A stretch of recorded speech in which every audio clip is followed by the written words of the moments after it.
Jarak usia antara Brian dengan teman-teman di Jikustik itu tidak sedikit. Brian punya pandangan terhadap keluarga Brian, kehidupan Brian ini mau dibawa kemana. Timingnya tepat atau tidak itu aja. Tunggu dulu, jangan sekarang, karena kita lagi growing nih.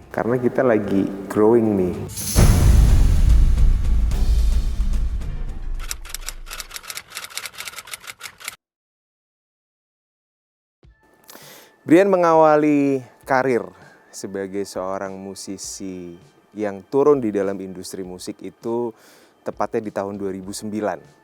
Jadi 2009 ini mulai setelah sebelum-sebelumnya mengikuti berbagai macam festival-festival dan terakhir bisa menjuarai satu festival nasional begitu ya.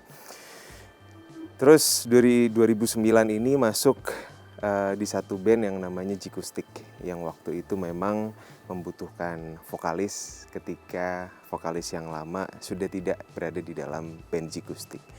2009 menjadi waktu yang luar biasa bagi Brian karena waktu itu baru selesai SMA. Ya, baru selesai SMA. Langsung dihadapkan kepada satu band yang punya masa luar biasa banyak dan kita tidak mendapatkan pelatihan yang cepat, yang panjang gitu ya. Kita harus bisa beradaptasi secara cepat, secara baik itu Brian sendiri sebagai seorang vokalis maupun kita sebagai satu kesatuan band waktu itu, dan menghadapi fans yang ditinggalkan oleh vokalis idolanya, menghadapi fans yang kehilangan vokalis yang dia idolakan gitu kan, di satu band yang mereka idolakan itu tidak mudah karena kita berusaha untuk bagaimana caranya mengedukasi mereka supaya ini sekarang vokalis yang baru tuh ini, yang vokalis yang lama sudah tidak ada di dalam band dan lain sebagainya. Nah waktu itu proses adaptasi Brian rasain kurang lebih sekitar 4 tahun. Jadi bukan waktu yang singkat gitu ya. Setiap kali manggung pasti ada aja tantangannya. Pernah juga dilempar-lempar yang tidak seharusnya dilempar ke panggung. Pernah juga ditinggalkan oleh penonton. Jadi kita datang penontonnya masih 5.000. Begitu kita naik panggung penontonnya tinggal 200 orang. Itu pernah kita lalui. Segala hal itu kita pernah lalui. Karena mereka memang kala itu mengharapkan sosok yang berbeda seperti itu. Nah, itu satu hal yang menjadi pelajaran mental sendiri untuk Brian sebagai seorang frontliner. Menghadapi hal-hal yang mungkin tidak semua orang pernah hadapi. Mungkin 1 dibanding 2.000 kasus kalau misalkan mau dibandingkan gitu ya. Dan Brian secara pribadi sangat bersyukur bisa melalui itu semua, pernah menghadapi itu semua sampai pada akhirnya fans baru itu datang. Sampai pada akhirnya fans-fans lama bisa mengerti dan akhirnya menaruh simpati kepada kami waktu itu. Dan akhirnya kita bisa berjalan sampai kepada satu titik yang menurut Brian bagus. Kita bisa dikenal oleh banyak orang walaupun memang kalau kita perbandingannya adalah dengan formasi yang lama, bagaimanapun kita tidak bisa seperti atau setinggi pencapaiannya dari formasi yang lama. Karena industrinya sudah berbeda, treatment promosinya sudah berbeda, dan lain-lain sebagainya sudah berbeda. Tapi kita bersyukur, sangat-sangat bersyukur kita bisa melalui itu semua dan bisa mencapai satu titik yang baik kala itu. Nah, sampai kepada satu momen di mana memang secara umur dan lain sebagainya, secara komunikasi, diskusi dan lain sebagainya, akhirnya Brian memutuskan untuk memilih sesuatu yang baru. kehidupan yang baru, yang mana itu adalah meninggalkan band. Bukan meninggalkan juga sebenarnya ya. Kita sepakat untuk kita sama-sama move ke kehidupan yang baru gitu. Brian dengan segala hal yang dimiliki, dengan segala usaha, dengan segala proyeksi-proyeksi ke depan yang mungkin tidak bisa digabungkan dengan proyeksi band dan lain sebagainya. Akhirnya Brian mundur dari band kala itu di tahun 2023. Dan itu juga jadi satu momen yang penuh syukur juga karena wah ini akhirnya satu tantangan baru lagi nih setelah kita mendapatkan kenyamanan gitu kan selama sekian tahun. Nah, ini tantangan yang baru lagi datang di tahun 2023 setelah 14 tahun berada di Cikustik.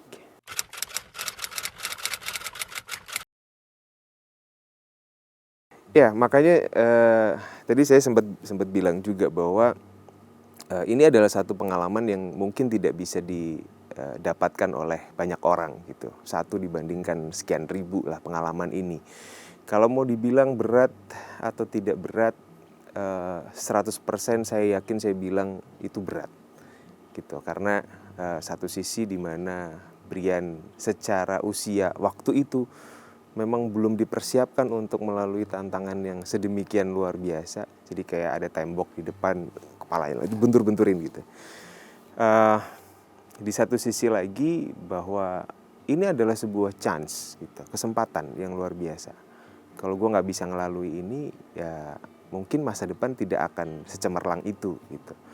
Jadi motivasi yang Brian pakai waktu itu adalah bagaimana caranya supaya setiap manggung selesai dengan baik. Udah gitu. Kita nggak pingsan di tengah jalan. Intinya begitu aja. Kita nggak pingsan di tengah jalan, kita nggak ngeblank di tengah jalan. Karena sangat memungkinkan. Dimana respon dari audiens yang tidak baik waktu itu mungkin ya, tidak baik. Terus tiba-tiba kita pingsan di tengah jalan karena mental kita nggak kuat, itu sangat mungkin. Yang kita biasanya di rumah katakanlah bersama dengan, waktu itu masih bersama dengan orang tua, disayang, diberikan apa yang dimauin, ketika di panggung dilempar sama orang, das gitu. Itu juga nggak semua orang mungkin kuat gitu ya. Cuma waktu itu yang jadi motivasi Brian adalah gimana caranya setiap lagu liriknya nggak salah, setiap lagu bisa terlalui dengan baik. Setiap rangkaian ada 8 lagu kurang lebih kita bawain satu panggung, akhirnya bisa selesai dan akhirnya kita bisa turun panggung dalam keadaan yang sehat. Udah itu aja. Begitu turun sehat, nggak pingsan, aduh bersyukur sekali, luar biasa. Dan itu dilalui sekian ratus panggung karena masing-masing panggung pun punya ambience yang berbeda, punya tantangan yang berbeda. Dan ini ada cerita lagi di saat mengawali karir ya, ini mungkin bisa jadi satu pembelajaran juga untuk musisi-musisi yang baru mengawali karirnya, bahwa kita tuh kan di panggung, tugas kita adalah kita bersenang-senang pasti satu. Yang kedua adalah kita membuat orang bersenang-senang, menghibur orang. Setiap panggung itu punya tantangan masing-masing. Dalam artian satu, sound yang dipakai pasti berbeda, gitu kan. Panggung yang dipakai pasti konturnya berbeda. Ini kalau kita ngomongin teknis di panggung. Yang kedua adalah audiensnya berbeda. Jadi nggak mungkin kita nonton satu panggung, terus ada lagi kita nonton lagi. Mungkin tidak begitu, apalagi kalau sudah berpindah kota. Setiap kota itu punya karakter masing-masing. Nah, kala itu, yang Brian lakukan adalah setiap kali selesai manggung, Brian catat. Panggung di kota Mojokerto, misalkan ya, karakter orangnya adalah apa-apa. Yang harus dilakukan, yang tadi tidak dilakukan adalah ini, yang harus dilakukan adalah mungkin ini. Ketika kita dapat lagi panggung dengan kurang lebih karakter yang sama, kita punya catatan nih. Gitu. Sampai pada satu titik juga yang Brian lakukan adalah sama kayak kita bikin acara ini. Setiap kali mau manggung, bikin skripnya dulu. kira-kira ini panggungnya orang audiensnya adalah pejabat-pejabat misalkan, dengan mereka duduk di round table, mereka sambil menikmati makanan, kita menghibur mereka, karakternya pejabat tuh kayak gimana, bikin dulu skripnya, ditaruh di depan. Ada yang berhasil, akhirnya berhasil. Ini di 4 tahun pertama waktu itu. Ada juga panggung massal, isinya 10.000 orang gitu kan.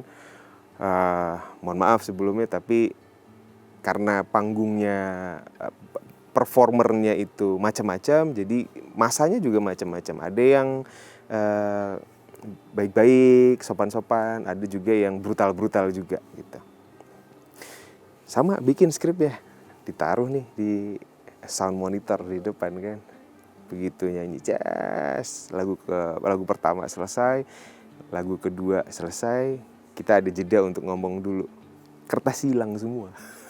Lu gue mau ngomong apa nih? Kertas hilang semua karena diambilin sama penonton yang tadi tuh, hilang. Ini mau ngapain, gue mau ngapain di panggung nih? Itu pernah terjadi juga. Jadi memang ini pengalaman yang sharing-sharing yang Brian bagikan gitu ya, untuk teman-teman yang mungkin menonton, bahwa ketika kita masuk di satu level tertentu dalam performing, dalam dunia industri musik, memang tantangannya itu macam-macam. Dan saya yakin teman-teman yang seangkatan pasti pernah melalui itu juga. Tinggal bagaimana kita menemukan karakter dalam diri, kita menemukan pattern kita, supaya kita bisa tahu apa sih langkah yang harus kita lakukan ketika menghadapi panggung A, panggung B, panggung C. Dan satu sisi bahwa kita bernyanyi itu dua arah nih. Kita punya backline di belakang kita, tim kita punya audiens di depan kita. Bagaimana kita bisa menyalurkan energi dari belakang ke depan, dipantulin, kita menyerap energi yang di depan untuk bisa kita sebarkan juga ke belakang.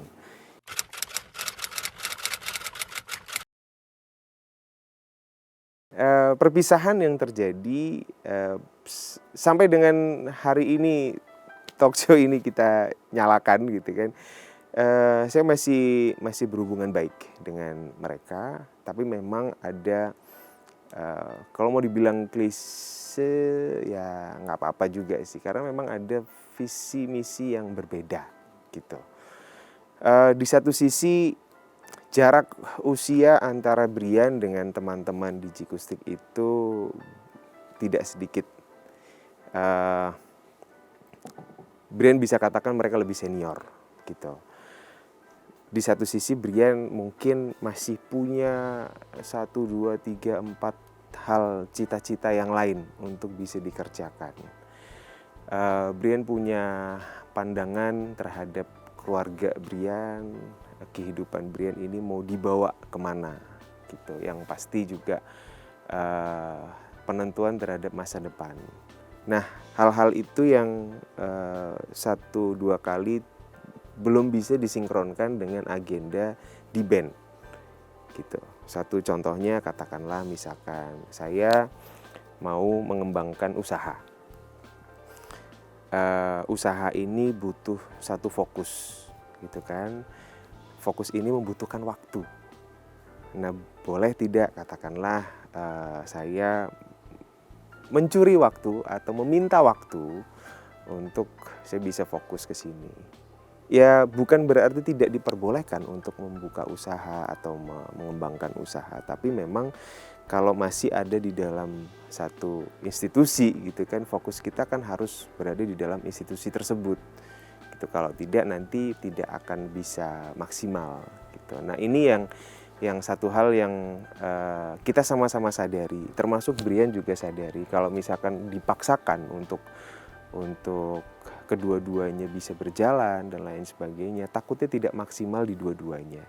Dan saya pasti punya pertanggungjawaban juga kepada teman-teman satu band saya, ketika saya tidak bisa melakukan dengan baik tanggung jawab tersebut karena saya punya fokus yang lain, kasihan mereka juga, kasihan keluarganya mereka juga gitu. Nah, itulah yang yang menjadi salah satu hal di mana kita waktu itu berdiskusi kira-kira baiknya bagaimana, teman-teman pengennya bagaimana, saya pengennya bagaimana, kita diskusikan.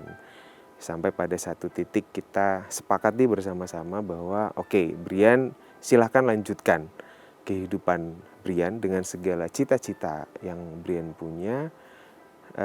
Cikustik juga akan melanjutkan kehidupan Cikustik waktu itu dengan segala hal agenda yang sudah dimiliki atau akan dikerjakan secara jalannya masing-masing begitu.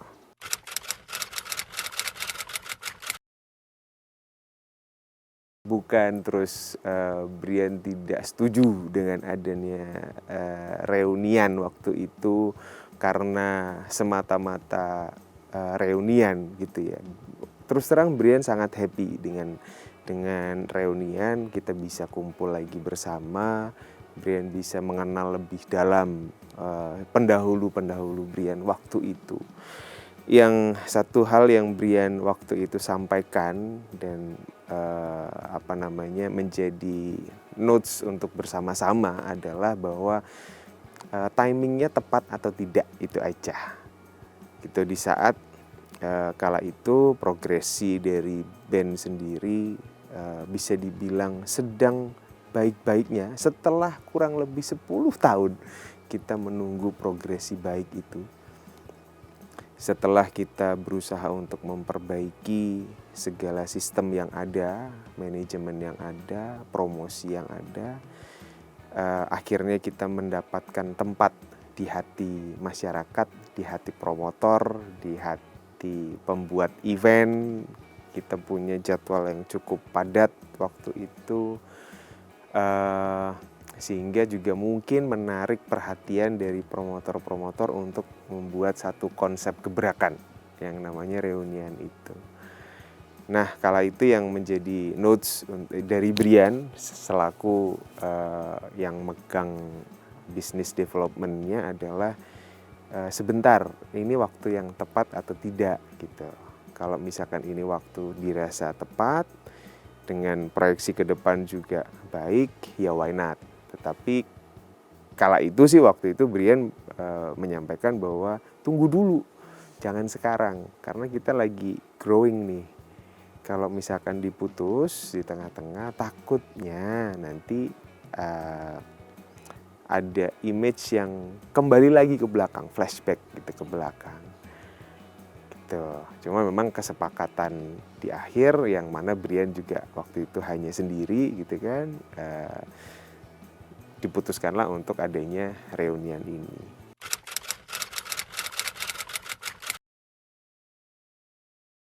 Yang menjadi langkah Brian ketika memutuskan untuk memulai periode kehidupan yang baru adalah Brian menyusun rangkaian timeline yang cukup padat waktu itu untuk bagaimana caranya Brian bisa merilis lagu-lagu Brian yang dulu sudah pernah diciptakan yang belum pernah terilis atau yang baru-baru diciptakan yang memang belum dirilis gitu kan. Brian coba kontak lagi, komunikasi lagi dengan partner-partner yang dulu pernah bekerja sama maupun partner-partner baru untuk bisa present bahwa ini gue punya lagu, totalnya ada 50 something lagu. Lagu ini lagu yang Brian banget. Genrenya masih sama-sama pop, tapi ya ini Brian banget. Coba lu dengerin, coba teman-teman dengerin, coba bapak ibu dengerin. Kalau misalkan oke dengan lagu-lagu itu, yuk kita jalan bareng yuk. Akhirnya 1, 2, 3, 4 banyak itu support dengan apa yang Brian lakukan.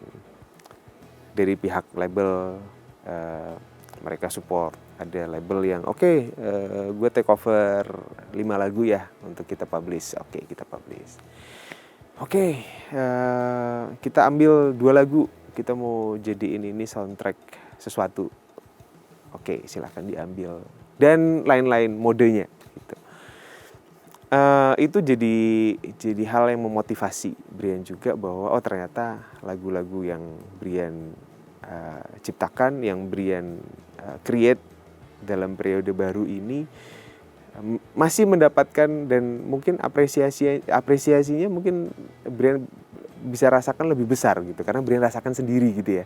Kalau dulu kan ada manajemen yang ngurus ya, ini ternyata bagus juga apresiasinya, bagus juga mereka mengapresiasi talenta yang Brian punya, skill yang Brian punya, dan mereka support terhadap itu gitu. Nah, perlahan-lahan satu demi satu lagu dirilis, satu demi satu musik-musik Brian ini bisa didengarkan kepada pemirsa apa sih bahasanya, kepada pendengar. Iya, pendengar, kepada fans-fans yang pernah ada dan lain sebagainya, dan tanggapan mereka pun juga sampai dengan hari ini bagus dan supporting gitu ya terhadap apa yang Brian lakukan. Nah, satu persatu juga panggung demi panggung itu Brian lalui dengan memperkenalkan lagu-lagu tersebut. Nah, ini kalau mau cerita lagi memang tanggapannya tidak selalu bagus gitu, karena yang namanya lagu baru dikenalkan orang kan belum kenal gitu ya. Ya emang tugasnya Brian untuk memperkenalkan lagu ini. Ya Brian sampaikan bahwa bisa dicek di setiap panggung Brian. Ketika Brian naik panggung nyanyi lagu pertama, yang Brian lakukan adalah Brian meminta izin gitu. Bapak, Ibu, teman-teman, saudara-saudara semuanya, saya minta izin, waktunya kurang lebih 30 menit. Brian akan menyanyikan 6 lagu, yang mana lagu ini tidak semuanya lagu lama. Banyak lagu-lagu barunya, tolong didengerin. Gitu. Kalau misalkan teman-teman suka, kalau misalkan kalian suka, kasih apresiasi berupa tepuk tangan apa segala macam. Brian tampilin liriknya di belakang, kita nyanyi bareng. Gitu. Nah, itu yang membuat lagu-lagu Brian di komunitas, di panggung-panggung Brian saat ini, mereka kenal dengan lagu-lagu itu. Mereka bisa nyanyiin lagu itu. Nah, pertanyaannya adalah, lagu lama apa nggak dibawain kan gitu? Pasti dibawain, karena mau tidak mau audiens itu request, Mas bawain dong lagu yang lama, lagu dari band yang lama. Ya, ketika sudah di request, masa ia bilang tidak kan gitu. Mereka memintanya dengan baik-baik gitu kan. Ya akhirnya Brian nyanyiin. Tapi sebelum Brian nyanyiin lagu itu, memang Brian sudah antisipasi dengan Brian komunikasi dengan penciptanya lagu itu. Katakanlah kita ngomongin lagunya Jigustik aja. Lagunya Jigustik, Brian komunikasi, Brian datang ke Bali, ke rumahnya Mas Pongki. Brian sampaikan bahwa, Mas, saat ini saya sudah tidak di Jigustik lagi. Ngobrol lebih santai sih. Intinya adalah memungkinkan ke depan aku masih harus bawain lagu-lagunya Jigustik yang Mas Pongki ciptakan gitu. Bagaimana? Standar prosedurnya bagaimana gitu. Mas Pongki waktu itu langsung menjawab, bawain aja. Ya dengan segala ini ya, dengan segala hal-hal yang memang menjadi standar prosedur itu tadi, tapi saya mendapatkan support juga dari beliau untuk saya bisa membawakan lagu-lagu Jigustik yang beliau ciptakan.